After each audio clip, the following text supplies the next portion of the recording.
Richard Garriott, the Austin game developer who's been orbiting the Earth for nearly 2 weeks as a space tourist on the International Space Station, comes home today.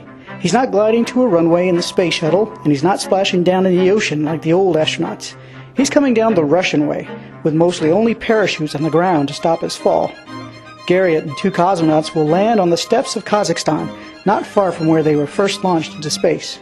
Garriott's traveling on the Soyuz TMA, an upgraded version of the Soviet-era spacecraft that's been the workhorse of the Russian space program. It's got 3 parts: an orbital module that carries the cargo on the way up, a descent module that's carrying Garriott and the crew back home, and a propulsion module that's got the engines and some electronic equipment.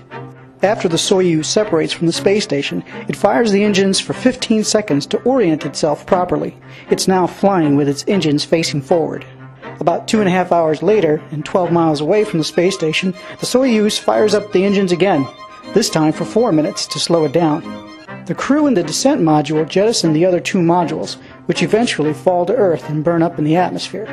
Garriott and the crew re-enter the atmosphere about 400,000 feet above the Earth. A series of parachutes slows the module's descent from 515 miles an hour to 179 miles an hour.